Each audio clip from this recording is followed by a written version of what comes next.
মুখ্যমন্ত্রী প্রতিশ্রুতি মতো লক্ষ্মীর ভান্ডারে টাকা বাড়িয়ে দেওয়ায় সেই খুশিতে অকাল হরিতে মাতলেন সন্দেশখালীর মহিলারা। সোমবার 1 এপ্রিল এদিন থেকেই তারা বাড়তি টাকা সহ লক্ষ্মীর ভান্ডার পাচ্ছেন। সে কারণে ওখানকার বিধায়ককে সাথে নিয়ে তাকে সবুজ আবির মাখিয়ে আনন্দের সাথে হোলি খেললেন সন্দেশখালীর প্রতিবাদীরা।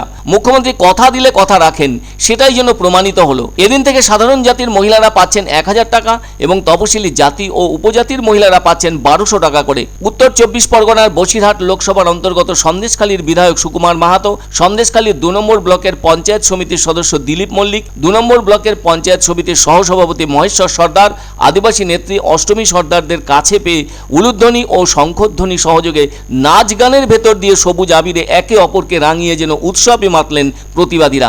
এমন ছবি দেখা গেল সন্দেশখালী গ্রাম পঞ্চায়েতের উত্তরছাড়ি জঙ্গল, কর্ণখালী সহ বেশ কয়েকটি গ্রামে। প্রতিবাদীরা জানাচ্ছেন তাদের পক্ষ থেকে তৃণমূলের বিরুদ্ধে কোনো আন্দোলন ছিল না।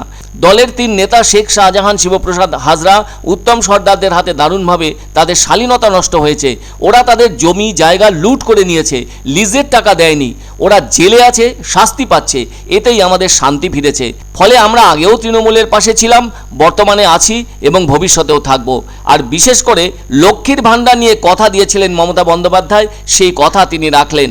1 এপ্রিল থেকে সেই বাড়িয়ে দেওয়া টাকা লক্ষ্মীর ভান্ডার থেকে পাবেন বলেই এত আনন্দ উৎসবে মেতে উঠলেন তারা। তাই তারা বলেন, সেজন্য আমরা খুশিতে এবং শান্তিতে আছি।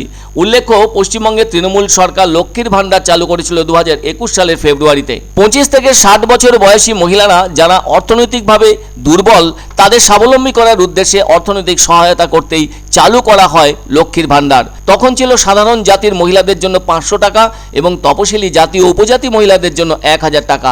ফলে সেদিন থেকে দীর্ঘদিন ধরে ওই নির্ধারিত অর্থই পেয়ে আসছিলেন তারা, আর ওই টাকা তাদের ব্যাংক অ্যাকাউন্টে সরাসরি জমা হয়ে থাকছে। এখন অবশ্য দুয়ারে সরকার শিবির ছাড়াও বছরের সবসময় নিজের এলাকার পৌরসভা বা বিডিও দপ্তরে গিয়ে এই প্রকল্পের জন্য আবেদন জমা দিতে পারবেন মহিলারা।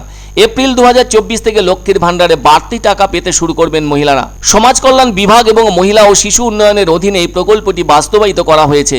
রাজ্যে 2,11,00,000 মহিলা এতে উপকৃত হচ্ছেন। রাজ্যে এমন অনেক মহিলা আছেন যারা অর্থনৈতিকভাবে স্বনির্ভর নন এবং শুধুমাত্র গৃহকাজেই যুক্ত। তাদের জন্য এই রাজ্য সরকার এ ধরনের প্রকল্প চালু করেছে। এ ধরনের আর্থিক সহায়তার মাধ্যমে পশ্চিমবঙ্গের মহিলারা তাদের দৈনন্দিন কাজকর্ম করতে সক্ষম হবেন, যা কিনা মহিলাদেরকে আত্মনির্ভর করে তুলতে সাহায্য করবে। এই প্রকল্পের জন্য মহিলারা বছরের যে কোনো সময়ই আবেদন করতে পারবেন। আসলে এই প্রকল্পের জন্য মহিলাদের বয়সসীমা 25 থেকে 59 বছর করা হয়েছে। তবে এই লক্ষ্মীর ভান্ডার প্রকল্পের সুবিধা সব মহিলারা নিতে পারবেন না।